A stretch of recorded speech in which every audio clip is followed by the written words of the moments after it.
Welcome to Rattitude Check. Today we are checking our Rattitude with someone who I really appreciate because she doesn't put up with like anything in life. So much so that it actually makes me uncomfortable because I put up with a lot, and how little you put up with actually makes me uncomfortable sometimes. I think that's probably can be said by a lot of people. I'd say there's a lot of people who probably feel that way around me. But I think that's perfect, especially like as women, because I think it's like an extra problem. As part of me wanted to talk about like, because you referenced this, I didn't come up with this. But I do want to say your age because I also think as a society we need to stopping saying our ages after 30. Yeah. Like, you know, when you ask anyone past 30, like, how old are you? It's like, yeah, I do that. I even do that even though I don't care. Right? Like, why do we do it's that? Just like, it's even with everything you just said about it, it's so funny because I am 5 years older than you, so I'm 35. And for the longest time, for majority of my 30s, that was not something that I had said, like, I'm not saying my age ever. Yeah, but also society's just weird about it because I just, like, genuinely they think people just dry up into prunes after 30. Yeah. That's the narrative. Yeah. That's literally the narrative. Like, we have nothing, like, you missed your shot. Yeah. You missed your shot. Yeah, like, if you didn't make it by 30, sorry. Yeah. That's the narrative. And that's literally horrible because no one is successful typically. Like, yes, there's people who are successful at 22, but that's really unlikely. So I think, like, everything happens when it should happen, and it all kind of makes sense now to me. But I think now, because of being at 35, I do look at a lot of friends of mine that are in the industry, because one thing I'm sure that you also notice is, like, and I think it actually makes it a lot easier, there's a lot of us all kind of at the same place in our career in varying ages. Yes. Yeah. Like, I have friends who are like 21, 22, 23, and I've also got friends who are like 42, 43, 44, and like some are like, you know, have more experience, less experience, whatever. The point is like, we're all kind of still trying to, you know, get to a certain point. We're all kind of still in the same place together in our career. So that's what's interesting about this world. But one thing I do notice is, like, people who are older than me, like, generally speaking, this is not everyone, but there is, like, the people that I look up to, at least, they have a sense of calmness and surety. So I'm like, oh, it only, if you continue to, like, just really, like, lean into yourself, it only gets better with age. And that's true. It really does. And I look at my friends who are, like, generally speaking, not all of them, and some of them are so talented and they have a lot more figured out than I did at their age, but they're, like, they're still, like, I can see that they're kind of figuring it out. And I think, like, there's a lot more anxiety and, like, and also a lot more fear to want to, like, not want to piss people off, or, like, you know, like, want to, should I say or shouldn't I say, or like, oh, I'll just, you know, I don't want to upset them, or, like, appeasing people a lot when you're younger. Oh yeah. A lot of that, which is, like, when I look, I'm like, I remember doing that. Oh, and yeah. I'm telling you, you are going to get tired of that so fucking quick. So one thing I know you've probably noticed with me is that I have very little patience. You have zero. Very little patience. For things that are not serving me. 100. Very little patience. Zero is, like, just for fun, but you do have, like, very low tolerance for things, and that's something I'm really appreciating. Like, I was actually, like, thinking about it this morning. I was doing, like, a Get Ready With Me TikTok talking about friendships, and, like, a friendship I've never had before, but I now have with you is having a friend who's actually can role model for me. Like, normally everyone's kind of been in a similar life stage than me, or approaching life in a similar way to me, and then you come in and I'm like, oh my god, this person says no. This person values their time input and decides when, you don't get access to me anymore. Yeah.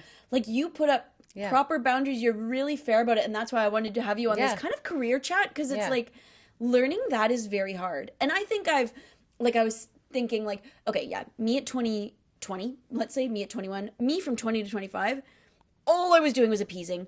All I was doing was being intimidated by others. All I was doing is thinking I wasn't worthy. Rosie, you need to go to bed now because we're podcasting. No, this is the Rosie show. Yeah, she's going to come cuddle now. Oh, a creature of comfort is coming. Come cuddle. Oh, this is my dream. So, but what I was thinking is, like, now 25 to, 29, 30. Like, I'm turning 30 this year, so yeah, I'm 30. But I've grown. It's gotten better. But then I see you, and I'm like, oh, there's more to go. There's more to evolve to. Yeah, and it's because we're so similar. Yes. And, like, obviously, like, I think that's what's interesting about our relationship, because we're so similar. Yeah. And, like, the only reason I'm like this now is because I wasn't Yeah, 5 years went ago. through your I wasn't 10 years ago, Yeah. you know? And like, I've always, I think you have like your basis of who you are. Like, it's not like I've completely changed. No. Like, I've always been kind of like a very strong personality and been like very able to stand in my truth. But even then, the amount that I was willing and able to tolerate, like the amount of shit I was willing and able to tolerate, I look at me now and I'm like, there is no way in fuck my body and my brain and my mind is gonna let me do it anymore. Like your tolerance just generally goes down for bullshit. And it's just because like, and again, it's all relevant, it's all different on it for everyone. But I thought, at 20, like you said, 20 to 25, like I thought I was still doing a pretty good job then, but like I was still doing a lot thinking other people knew better than me. Yeah, I want to talk about that because it's like something I think we don't do when we're starting our careers is realize that like Craig, who's 42, is in the same position than us. Just because he's 42 and maybe been there if you have the same position as someone, why are you intimidated by them? Even people who have a higher position than you, everyone brings stuff to the table. And I think as you get older, you actually just realize how little people have their shit together. When you're young, you assume they do. You assume they're the authority, they're the power figure. But in reality, like the more you're in your job, like, and this could be any job, is you start to realize where every human has a weakness. And yes, you have weaknesses, but everyone has them. So why are you so panicked about yours? 100%. And I'd say like, if I could go back, it's not necessarily that like I say like, oh, I know more clearly what I'm trying to say now, but I could have afforded to take more chances on myself when I was younger, even if I didn't get it right. Like just try anyways. I think that's the biggest thing I could say is like wanting not to look stupid or do a bad job, because exactly what you said is that you think, oh, well, this person knows better than me, or this person I got to be on that level before. And like one of the things I've learned is like, oh, everyone around me is like me for the most part. Like the people that I'm like, oh, this person's successful, they just because they believe that they're like this shit. And like half of it had to do with that. Whereas, and I've talked to a lot of other people around in my age or in our age group, and the difference is I've noticed a lot of people who I think are so fucking talented, but also maybe aren't holding like this, like the body of work or the amount of stuff that they should yet. Is like, which I feel like sometimes about myself, is they're so intelligent that they just don't think that they're good enough yet. And that's the thing that I learned very quickly, which is like, which I'd say you would do. Like you're saying there's a lot of stuff you got from me, but what I get from you is that like, you're really willing to like start before you're ready. And I think that's a lesson too, that can sometimes when you're younger, that's a good thing too. You have more energy, just kind of go for it, and you can become like more and more self-critical when you're at a certain point. So I think that's where the balance in our relationship comes to, where I think you do have like the start before you're ready kind of mentality. I know like if you're an intelligent person, you can overthink things. I think it's called like perfectionist paralysis. That's like the cute word for it. Like, but like you get paralyzed by the fact that your first stab isn't going to be perfect.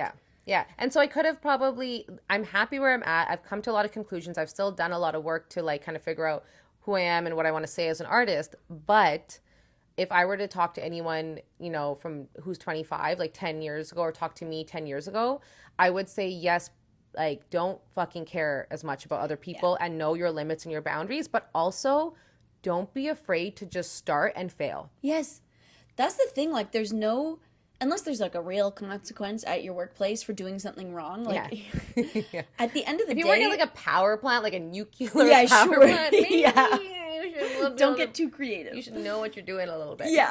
But it is just like even I was saying to Noor, like this podcast, like my first video was a certain camera setup. This one's a different one because I'm like, fuck it, I'm trying another one today, and I could have been stopped by that. I could have been like, oh, it's not perfect yet. Like, I can't release it yet. If you start doing that, you will never release that project. 100%. Like, you're just going to get two in your head. You're 100% right. And there's stuff that I've literally never put out into the world that I shot. And I did. And I look back now, I was like, this was perfectly good for someone at 25, shooting their first little pilot and writing and script and directing something. And I put so much of me into it.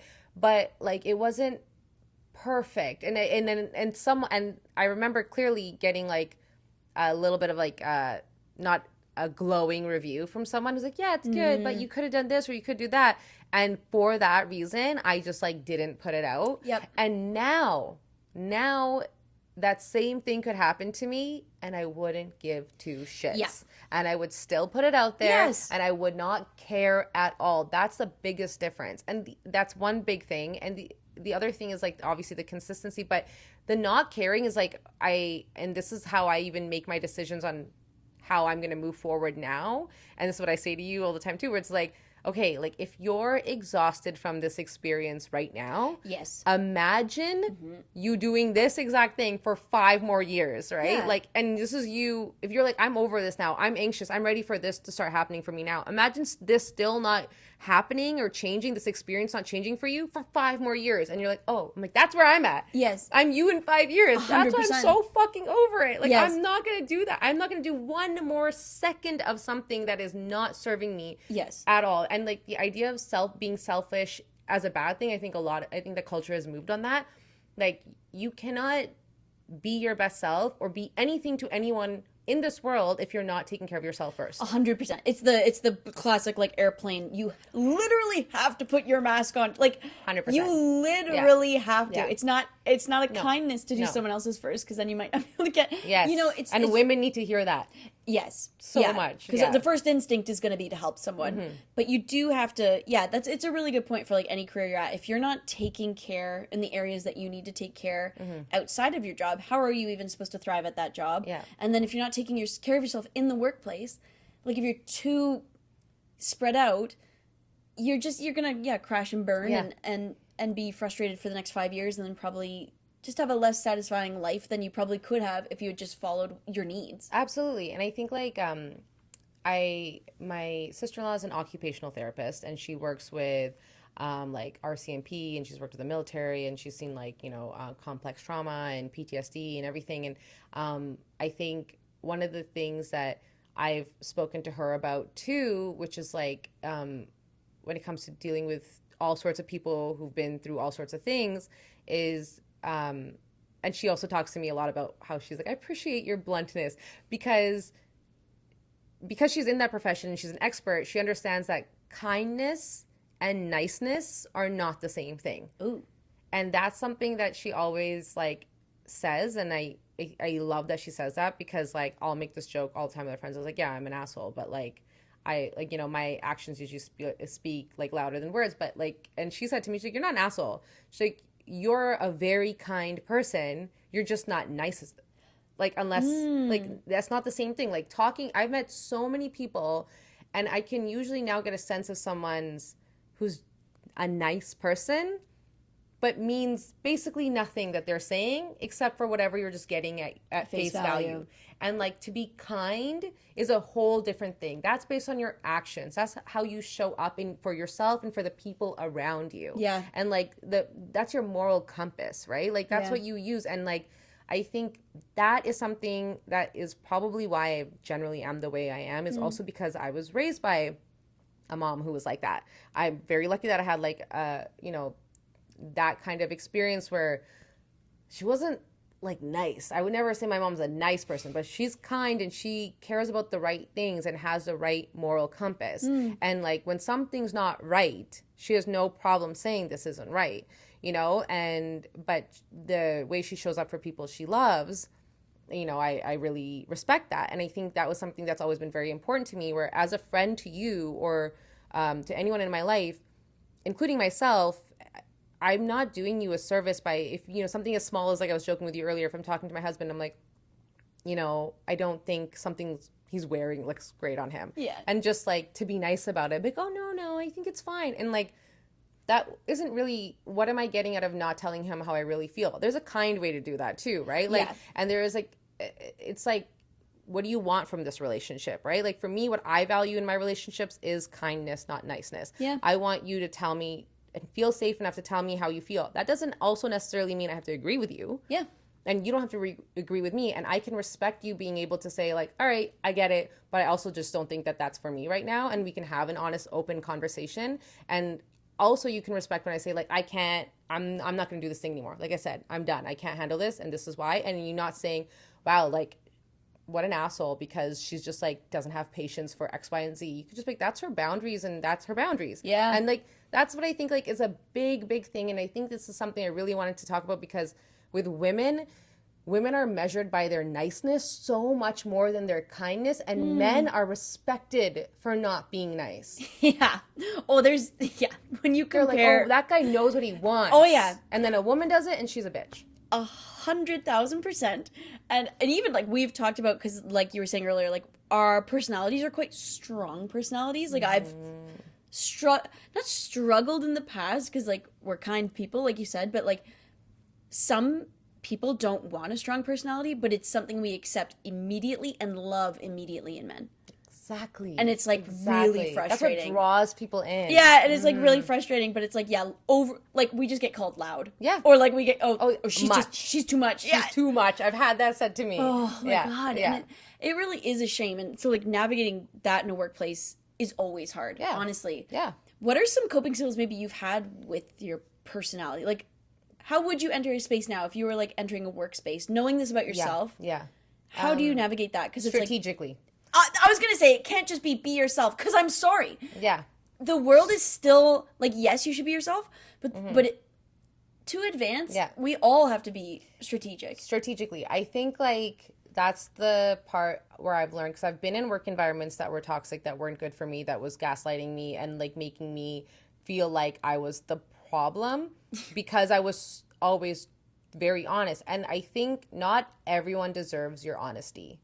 I truly think that now. And I think that like there are certain situations where if like, let's say you're in a work environment and you don't enjoy working there, you don't enjoy your coworkers, you don't want to be around your boss anymore, you know, maybe you need to leave that job. Maybe that's one option. And let's say you're in a situation where you can't leave that job. Then you have to build this respect for yourself inside to start building an emotional wall against it. Like you just and I think if I were to go back to those situations, I would have been like, why am I giving so much of my authentic self to something that doesn't deserve that, doesn't deserve my honesty, doesn't deserve my true opinion, but I can't quit this job right now. So then remove yourself, like, you know, not everyone can just be like, oh, well, I'm going to quit my job. No, like, that's not an option for everybody, right? And maybe you can start looking for something else. Maybe you can do that. But in the meantime, just tell yourself, like, no, like, I feel this way. I don't agree with this. But who are these people that I need to share my truth with?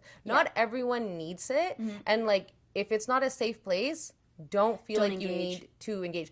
Hold that. You kind of have to figure out your like where your line is, like what your boundary is. And there's a way to say things. Start getting strategic. Put things in writing. Don't say things right away. Step away for a second. Let yourself think about how you want to say it. If that person's not someone you can just like be 100% yourself with and you don't feel safe, that's the biggest thing. Because I was myself everywhere. Yes. That wasn't working for me. I have two things I want to jump on because I love everything you're saying. One, I'm the same. I used to just give 100% of myself all the time. And you're right. Not everyone freaking deserves it. No. Not everyone's going to get it. And sometimes it'll harm you. Like when you're too open, too vulnerable. It should be such a beautiful thing. It's not a safe thing. Yeah, like, it's not. Especially like when you're near people who are like energy vampires and all this stuff. And I like what you're saying about like, you have to build your own confidence to be able to then build a wall of like and navigate like who to give your energy to and who to not to. But something else, what was I trying to get to the point of? Because I just went through such an experience like this. Okay, yeah. So like my New Year's resolution last year was the Hamilton, you know, the Hamilton musical. So it was literally like Aaron Burr's thing, like talk less, smile more. It hit me so hard. Wow. Because I was like, and it sounds gross. And he's, I think, a swarmy politician in this play. And so it's like a politician-y thing. But I was like, no, but seriously, if I talk less to the wrong people, like because I know when I'm in a bad environment because I go home and I'm freaking anxious. And then you feel like you have to tell those people that you don't like it. Yeah. But you don't need to tell them. I don't need to. I can just talk less and smile more and just have my inner quiet confidence of like, it's the penguins from the Madagascar movie. Just smile and wave. Yeah. Just smile and wave. Really, that's a really huge career lesson is like learning, oh, you know what? And it's not talk less because your ideas are bad. It's not No. talk less because you're not worthy. No. No. No. It's the opposite. They're not worthy They of don't like respect what your they don't. your Yeah. opinions, your ideas. They don't. Yeah. You're not safe in that Save environment. yourself. Save your- yourself. and this is The Rattitude energy. Check, okay? And that's what a rat would fucking do, okay? There you And go. that's why I'm a rat. Like, There you go. you gotta analyze. Like, I was saying to Noor, like, rats scurry around the city and analyze all danger at all times. Straight Look, up. sometimes that's a hard way to live. Like, it's something I do want to work on myself because I'm always scared. That's a whole other conversation. Yeah. But the rat will protect itself at every corner.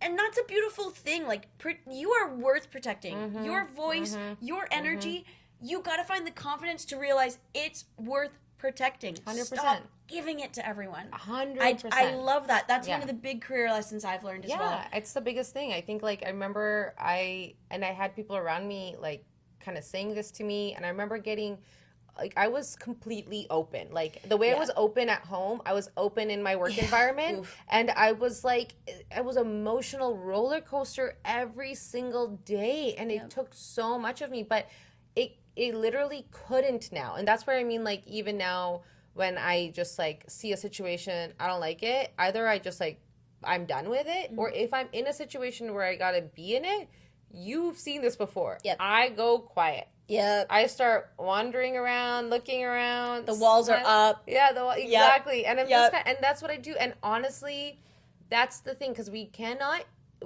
always control our environment and the people around us and who's in our space, but Yep. you can start controlling who's getting your energy. Oh, put that on a fucking t-shirt. Like, With a it rat. would be an ugly t-shirt, but like, it would like, but it's like so true. It's Yeah. like, you can't control No, your like in these work can't. situations, but you definitely can control who gets what from you. Yes. And with that said, like, there is a time and place and a way to not just saying that means you just have to just put up with everything. No. To like be smart about like how you're going to communicate your boundaries. One of the biggest things I learned is that how important it is to have safe people in your corner. Oh, yeah. Who know you, who see you, that you can sit down with and be like, look, this is a situation I'm in. And my husband and I do this all the time. Yeah. Like, he'll talk to me about stuff, and he's like, I was going to send off an email or has something to say, and it's like he's bothered by something, and he'll come and talk to me about it. And so many times where I'll be like, well, I don't think you should say it this way. I think you should say Yeah. it that way. Whereas I was not like that Yeah. before, because I didn't think I needed to do that because I was right and I was telling the truth. And I was like, wait, no, but that's not me and my husband who have are to- building this relationship with, or you and me, where I just like, I can kind of feel safe to be like, I'm gonna blah, blah, gonna blah, explode and out with it all out. everything. And then you and I can kind of figure it out together. No. And a lot of work environments are not like that. No, 1,000%. Yeah. I actually, like, to add a visual, it's kind of like, you know when you watch Survivor and they're all playing a game because they're trying to get to the top. Yeah. That is very much a work structure. Yes. As ugly as that is. Yes. So if you're not playing the game, you will get voted out. Life will be harder. And that is like such a yucky, disgusting, and toxic aspect of life. But it's like, you and I on this couch aren't able to cure that. No. But No. we can tell you, like, you gotta have a strategy. Yeah. You gotta, it's like you said, it's like, you know when they go and like they tell some people like, I have an immunity idol, and they told the wrong person, Yes. and they get Yes. voted out, or they like give it to the Yeah. wrong, and it's like, oh my god. And sometimes that happens, man. Yes. Like, and the thing is, like, to say that I will never trust the wrong person again It's so true. in life, You the will. fact that it hurts me to know that I probably will make that mistake, and I'm like, oh, really? But Yeah. it's a fact. Like, I'm gonna probably do that again, and it's gonna happen. But the more you have, like, your core circle, like your, whether it's a brother, a spouse, a best friend or sister, someone, a parent, like Therapist. someone, Yeah. therapist, like, have that constant. And I've had a childhood friend who is that person who smiles and says less always in situations, and everyone, and we always joke about this because she's like, I am such a cutthroat like person, way more than like she is, more than I am, and like she tolerates nothing from no one, and she's like, how do you always end up being the asshole in the situation? And I'm like, it's because I just go around putting my heart on my sleeve and fucking saying it even with the wrong people and she keeps telling me, like, she told me in college, like, don't live with that person, that person's not your friend. And I was like, she's just having a hard time and she needs a good friend. I don't need to be, and that's the other thing, there's another big rule.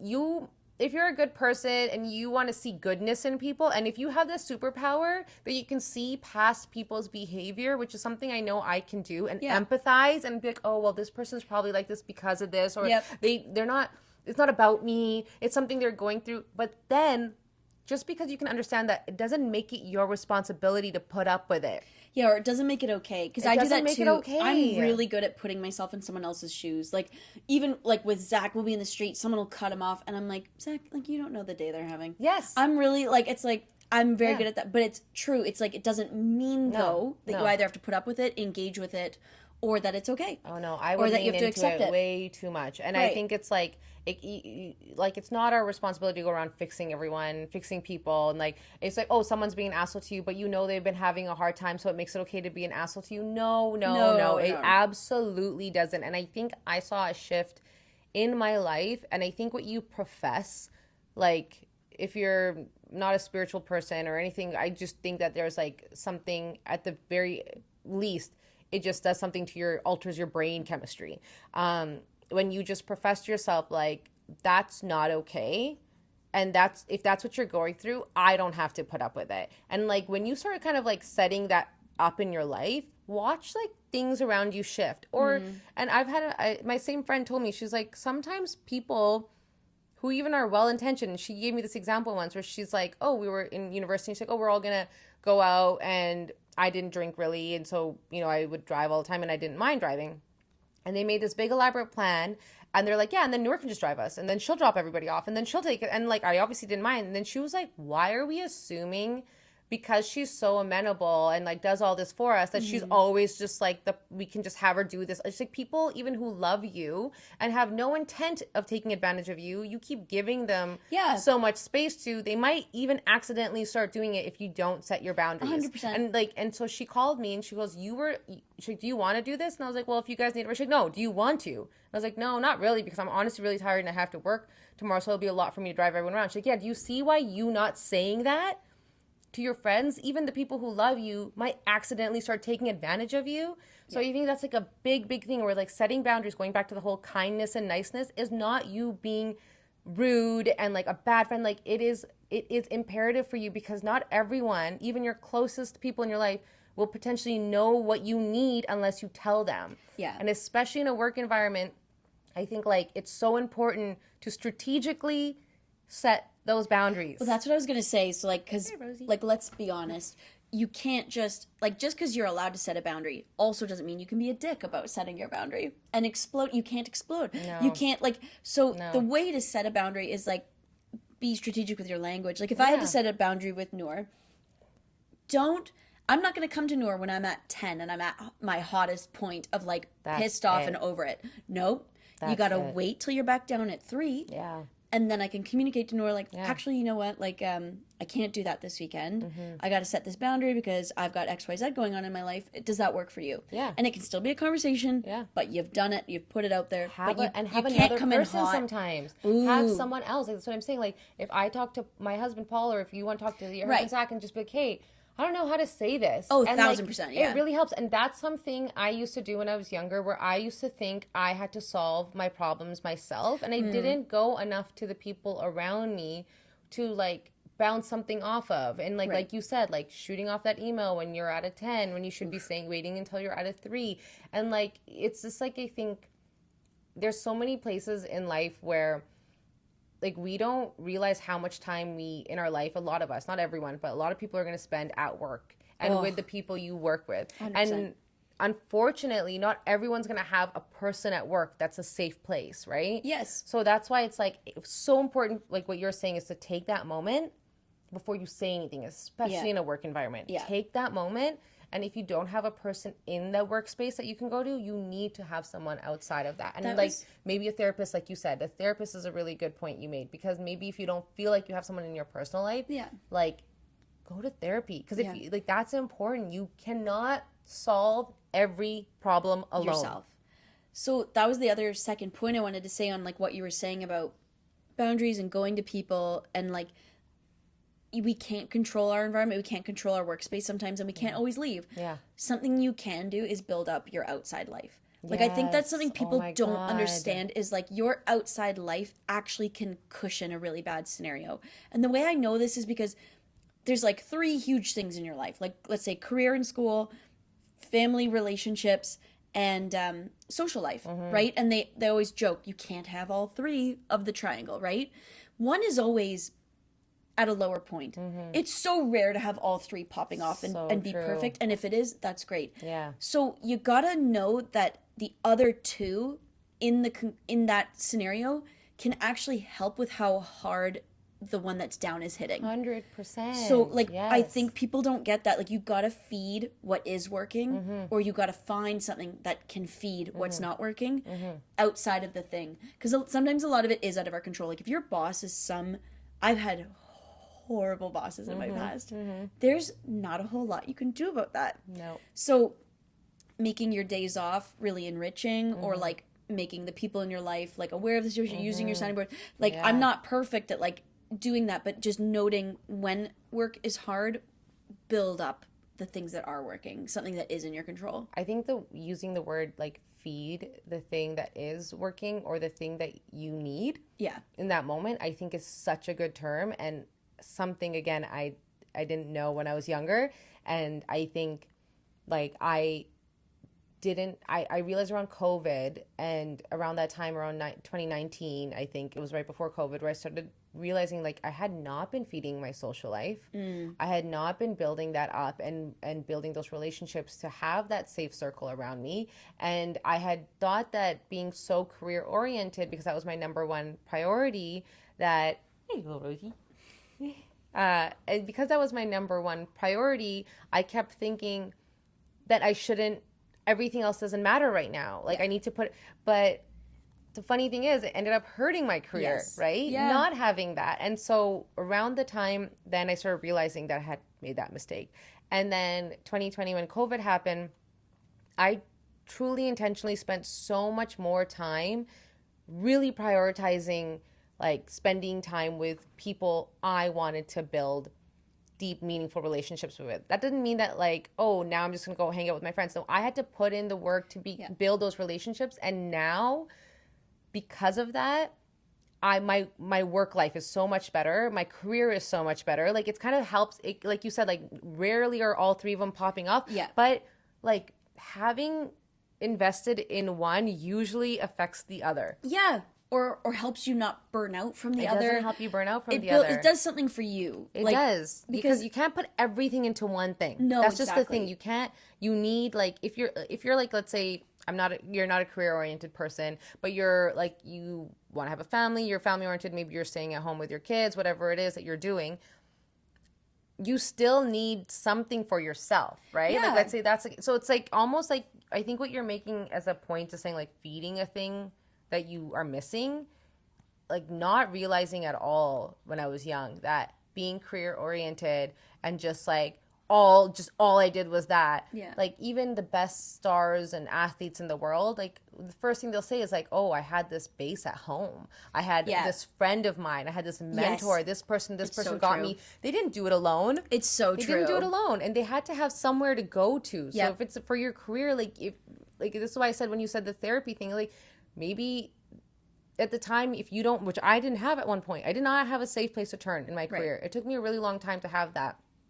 And at one point I did turn to therapy, and that was my saving grace. And then I got my dog, and that was huge for me. That was such an and I started listening to podcasts that were really, really good for me. And so I didn't have necessarily like the person right in front of me, but I had people in my ear in my podcast and like listening to these professionals and saying beautiful, wonderful things about how to take care of yourself. And that alone did so much for me. And it kind of built me into where I'm at now. Yeah. And now I see like, there's nothing I would do I would never trade my relationships and my friendships and the stuff that I built for any career now. I just see that 100%. it's not possible to just have a career all alone. No, and exactly. a successful one and be happy with it. It's just not a thing. No. And the other thing too is like I talk to some friends because like I think a lot of people are not necessarily in a job that's a passion. I think that's just like a big reality. True. And if you're not able to like maybe make the move, maybe it's not too worthwhile to make the move. Like maybe it's just okay, it's a boring job, but I think asking yourself, what does this boring job allow me to do that I do like?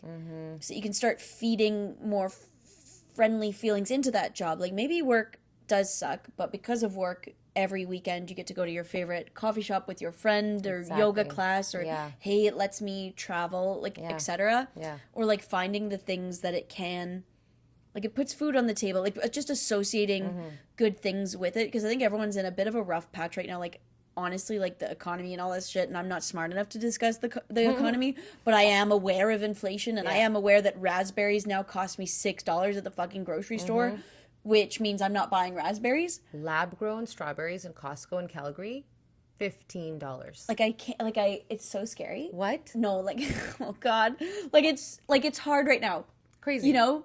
So it is just like another good tip to just start putting positives into, because I think right now the world is getting overwhelmed by negatives, because it is feeling that way right now, and the only way to chase that out is by just feeding in the positives where you can. Yeah. Which sounds like toxic positivity, but it's actually just survival. I don't think so at all. I don't think it's toxic positivity at all, because you can't grow what you don't feed. Like again, going back to the word feed, right? Yeah. So like if shit sucks everywhere, like you don't need to marinate in the sucky. Like you can acknowledge it, don't deny reality. Yeah. But like you said, like not everyone's, and I know a lot of people whose career is not their passion, is not their whole identity, it's not who they are. They're not trying to build this like legacy through their career. It's a job that they're like, yeah, this is something I'm good at. I do it. I don't like, I'm not crazy about it, but it's just my job. And I know most of the people I know, to be honest, are in those kind of jobs. But I have friends who are like that, but they're like, yeah, and I make this much money now because of it, and I get to travel. Yeah. And I love to travel. And it's like, okay, like it doesn't, when we talk about building your career, maybe that's because like there's your career is also your passion, but maybe you're building a career so you can do the thing you're passionate about, which is like have money to go and travel, or be able to, you know, I don't know, have the home you want, like something that brings you peace and joy and whatever it is. And even like if you have to go deep, because I always think of like, my brain is like I think it's like a Libra thing, to be honest, not to bring astrology into it, but like it's like the scales. So I just want everything to be even for everyone. And even if the thing that your job can't provide you is something you can buy, because like, you know, life's really expensive right now. But even if like, let's say the work hours work for you, let that be the positive. Like the workout, or like the drive in, I get to listen to my favorite podcast.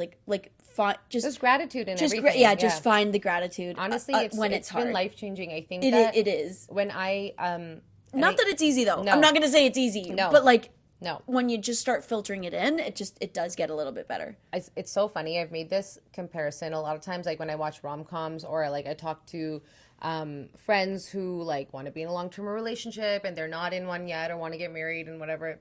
Like to me, I've always like, and I have friends who like watch this rom-com and like it's kind of like their feel-good thing when they're like, oh, I wish I had this. I look at them and they remind me of my relationship with my career, where I'm like, it's like I have this like the longing I've seen friends and people I've talked to they have for a partner is like the same kind of love affair like I have with my career. It's like, and so it's so funny though, because the same advice I would give them, where it's like, this is what we're talking about, like finding the gratitude in things where you are at right now with things you can't change. Yeah. And it's like one of those things where if you were to ask me 5 years ago, I wanted it so badly that I didn't think that there was any way I could ever be happy without it. I've been there.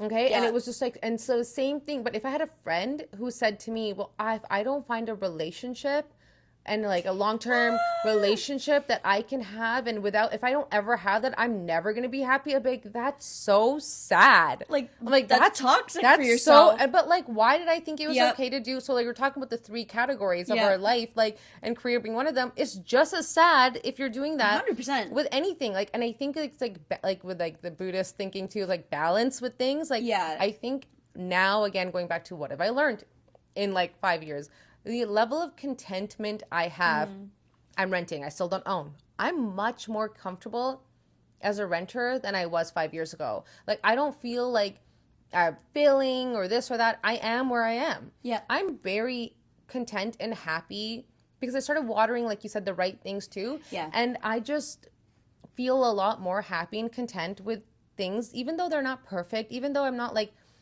thriving in my career the way I want to be, I'm still okay. Yeah. Like I wake up every day and I have gratitude for the things that I do have. Like I love to see like being able to go out and hang out with my friends and then go to a comedy bar and do like some goofy shows and go home and hang out with my husband and go for a walk around the city and do this. And I'll have a wonderful time living the way I am right now. That's the thing. Like, and it's not always easy to get to that state, but there is always, if you just start focusing. I always used to joke, but you kind of have to. The happiest people in the world are the ones that can be handed a cup of coffee and go, wow, this is such a good cup of coffee. Yes.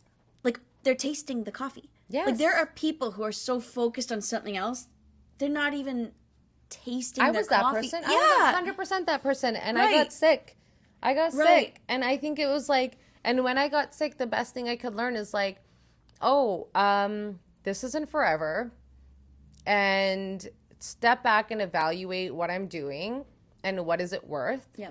And nothing is going to bring you complete happiness. Like if anyone who's chasing a relationship, I would be like, you're not going to be any happier when you get there if you need it so badly to be whole. Like, right. And the same thing would go with a career or anything, in my opinion. And I think like honestly, what the best thing we can do, like you said, the economy sucks, everything sucks, things just suck. Yeah, okay? and they can Life suck, sucks and right it now. happens. Yeah. But you have to be able to find like joy where you're at now. And if like in my case, like I said in 2019, when I was like, oh my god, this is a sad state of things, I was able to still find joy in like my 20-minute walks that I started doing. I was walking my dog that I had now just adopted and listening to this podcast. Yep. And like that was bringing joy. And slowly from that point, I have been able to look at and have more and more joy in my life because I was focusing on it now. Yeah. I was looking at the things like taking that first sip of coffee every day, sitting there. Those little things bring me joy now. Yep. Am I still working at my career? Yes. And I said at one point I thought I was like I was kind of scared because I said to my husband, and I didn't even want to say this out loud, but I was like, I still want to do what I want to do, but I don't care as much as I used to. Yeah. And not in a bad way. Like still this is something I'm very passionate about, but I needed it. At one point I felt my life joy is not dependent on it anymore. Yeah. I think that's a big lesson I've learned. That's a really strong lesson for anyone, like you said, like whatever you put that one thing in. I think like a lot of people, they used to, you could look at like a lot of things. Oh, if I just was a size this, I'll be happy. And then you get there and you're not. No. And it's because it was actually something else you needed to work on. There's always like something we can all get like hung up on. Mm-hmm. It's like, if only I had this, then everything would be cured. Mm-hmm. I felt that way about like, I didn't feel that way about my wedding, but people were talking to me as if I should have felt that way about my wedding. Like people were talking to me as if like, how can anything be wrong in your life? You're a bride, like you're engaged. And I was like, no, everything feels wrong right now. This does not solve like every, so yeah, there's always going to be like something you want, and it's okay to want things. You're never going to be sitting here, like you might have moments of bliss, and I've listened to again a lot of thought leaders and spiritual leaders that I follow. But yeah, there's moments, but I don't think humans are meant to be in this constant state of bliss all the time. So like, don't feel bad if you're not. Yeah. And like, wanting things is also the only way we change. Being afraid of pain is something was my big aha in 2020, where like pain is a beautiful thing that tells you you're alive. Yeah. Like, and without it, you don't learn in your comfort zone. You don't learn and grow. 1,000%. You don't learn and grow and change and become better when you're good. That doesn't happen. So that's another nice like lesson. So again, like finding the gratitude, but it's like, if work's hard right now, no, you're actually in a state of growing. Yes. It sucks to grow because you're out of your comfort zone. Yeah. It's hard. It's really hard. I've been feeling this way. I've been talking with all my friends. Like, I think like these ages where we are really building, like we're in our building phases of like, I'm trying to build a life. I don't friggin' know how to do it. But there's learning lessons around every freaking corner. So it is uncomfortable, but at the same time, you get 5 years later and you look 5 years back and you're like, oh my God, I am a premium human now. Like, I'm Yeah. so much more, I'm so Yeah. much stronger, Yeah. I'm so much better. And that's how you know.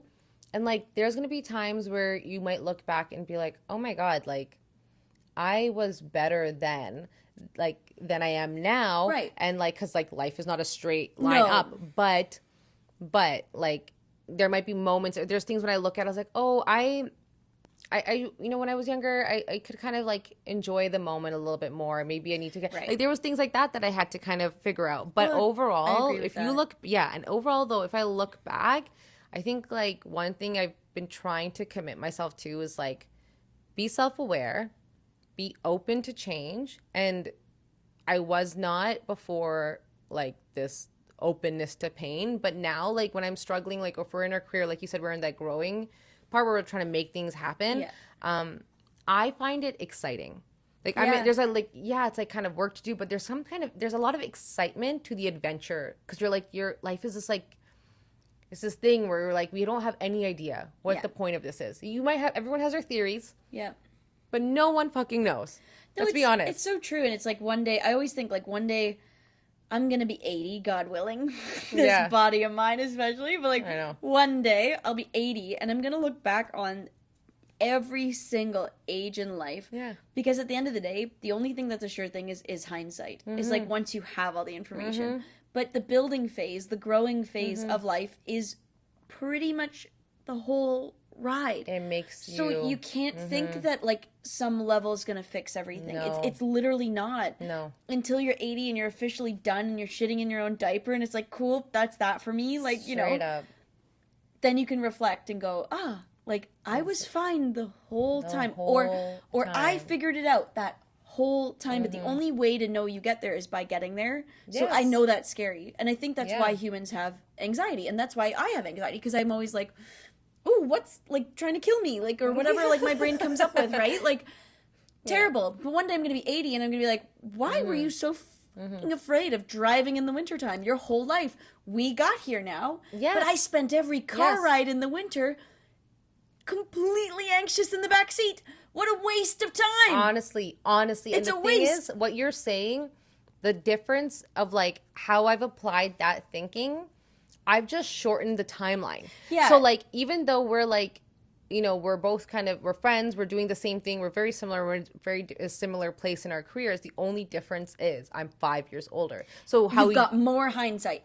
That's what I'm saying. but you use whatever you have. So like, and I think like we can always say like it's sometimes hard for us to actualize something when we say like yes, and yes, we know in our 80s we'll say that, and then we think we have a lot of time, right? Yeah. But one thing that I think has helped me with the 5-year window and to be like, well, you're 30, like, okay, if I'm talking to someone younger, like I'm 35, imagine you still having to do this thing for 5 more years straight. Right. And still you'd be like, oh my God, no, I need to change something now. It would be so easy Yeah. to tell yourself why you need to change something now. So like, I think if you even if you shorten the window, we're like, okay, last week, I did this, and this didn't go right the way I wanted to, or I did this, I didn't like this about myself, or I didn't achieve this, or I didn't accomplish this. Okay. And then imagine that you keep doing that, and that in 5 years you're still like, if that week is still happening for 5, like, and then you're in 5 years like, oh my God, I'm still in the same Right. fucking place. That would make somebody, and so that kind of thinking, I was like, oh my gosh. So when I'm 35 now. And so many people say this, and you hear this all the time, like, I don't even know where the time went.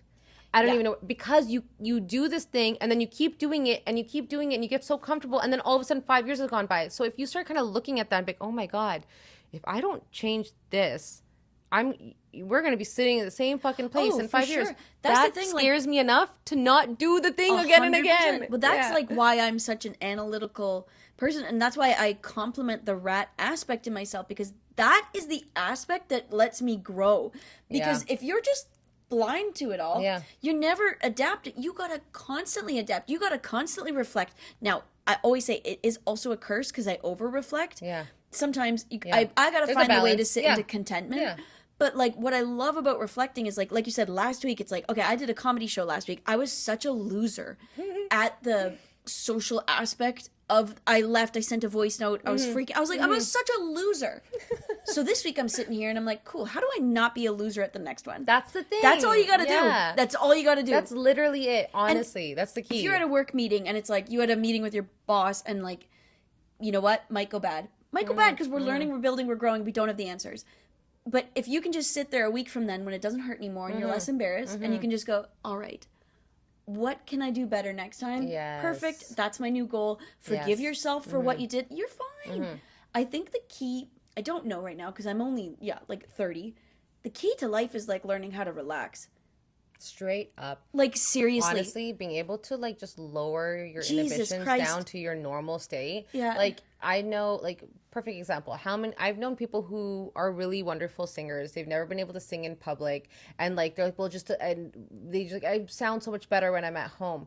It's literally your body fucking tensing up on you, right? Like or like I've just like, oh well, I came home, I walked in from a comedy show and been like, I just came up with 15 different killer punchlines. Right.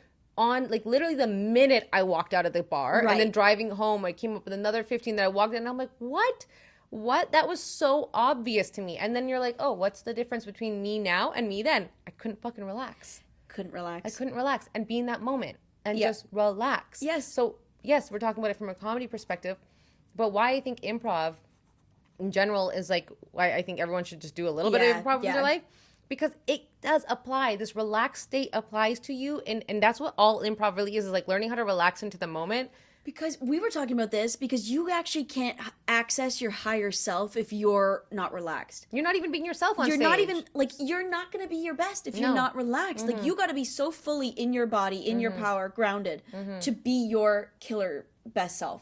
Like, any amount of nerves can screw up.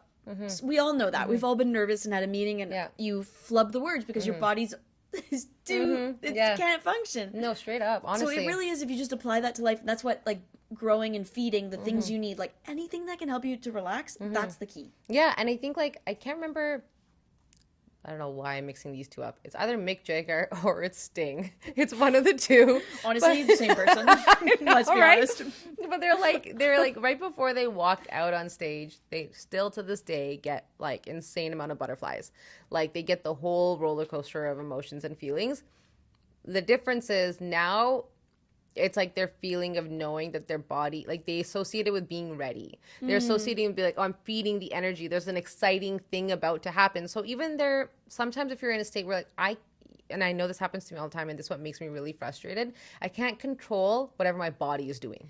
Yeah. And when it gets into that state, I can't stop it. But what I could change is how I'm thinking about it. Yep. And so what he said really resonated with me. It's like, oh, like making it a positive association with this feeling allowed it not to be now negative and perceived as like, oh, well, this is the thing happens every time I perform because it's my body telling me I'm ready to go and it's just anxious to like do the thing and he changes thinking instead of like, oh, this is my body telling me I'm not good enough, I'm not ready, I'm gonna fuck up, I'm gonna fail, whatever. Yeah. If you just even try to change your association with your feelings when you feel like an imposter or you're not ready, I think like I'm still working on it with improv and comedy, but in so many other cases, and I remember in job interviews I've had and afterwards when I've gotten the job in like big jobs and very competitive roles, and then they've been like, oh, but like, we didn't know you were nervous. I was like, I was so nervous. And I started realizing, okay, I've actually been doing that in other aspects of my life where I just like, I said to them, I was like, well, what I'm doing is that I'm feeling nervous, so then I'm acting doubly confident. And it's like, okay, I felt the nerves come in. So now what I'm going to do is act even more confident. Yeah. Even more confident. And I don't know why I haven't applied that to comedy the same way. I lean into the nerves a little bit. I'm not going to lie. I do with that. But like I think I've been able to make it really far in like the film production world and like walk into rooms where I was maybe inexperienced, but like seemed like the best choice because that nerves happen. But I'm like, all right, I feel nervous. And so I need to act even more confident, even like, and so like little tricks where I was like, just be louder. Yeah. Like when you do your presentation, this is how I normally talk and this would be perfectly fine. Just make your voice a little bit louder because then you're tricking yourself into thinking and then you start kind of doing things that kind of start tricking everybody else into believing you. And J-Lo even actually said that recently in her in one of her, I think in her documentary, where she was just like, yeah, like the whole trick of my entire career has been being afraid but doing it anyways. Yeah. That's the thing. And you gotta actually start. You do have to, the self-talk, like negative self-talk is literally gonna get you nowhere. Like all those things, like, yeah, you just have to flip it. Like, okay, like I'm super nervous. Actually, I'm doubly confident. And gaslight yourself. Yes. Like, in the good way, but do it in the good way. Because you're spending too much time gaslighting yourself in the bad way, being like, oh, I'm not worthy, I'm intimidated, they're probably better than me. Yeah. Nope, do it the opposite way. I deserve this. I'm a Delulu, like, whatever. And be funny with yourself. I always think humor is a good idea. Like, when I'm nervous, like, or, like, just asking yourself, my dad taught me this, and it was always, like, he would just say to me, Taylor, what's the worst thing that can happen? And then you look at him, and it's like, and I'd look at him and roll my eyes because I'd be 15 and I had a speech that day. And he's like, the worst thing that can happen is you shit your pants and you pass out. Are you going to wake up the next day after that? Yep. Yeah. Yeah. So stop worrying, because that's the worst thing that can happen. That's the worst thing that can happen. And you hear it, and it's funny, and it's silly, and it's really unlikely that that's effing going to happen. Exactly. So just relax. Yes. But, like, funny little things like that can be fun. It's literally about, like, these are so many different methods. Yes. Basically of, like, your body is physiologically going to do what it's going to do, and nerves and feeling anxious is just part of being human. Yep. And you might not always be able to control that, but you can control what you do with that and 100%. What you say to yourself when it starts happening. Yes, because the thing that's really interesting, a fact I loved, because I love, like, anthropology and all that weirdness, whatever, but, like, the anxiety is actually just a human trait. Because that's the thing that helped you survive from the saber-toothed tiger. Exactly. So it's actually survival it's mechanism. not actually this negative thing in you. It's just now there's no more saber-toothed tigers. Yes. So the brain is just looking for problems at all times. Yeah. And, like, that's tough. That's the problem. Yeah. So if you can just rationalize it to be like, guess what? I'm going to go in my boss's office and a woolly mammoth isn't going to stamp on me. I need to chill out. Exactly. That is much easier to do than said, because I'm someone who's really working on anxiety. Honestly. But that's the thing. I'm always looking for the problem. But saying that to that's yourself. Human. But exactly. Yes. Saying it to yourself. Stop hating it. That's actually just being human. It. That's actually just being human.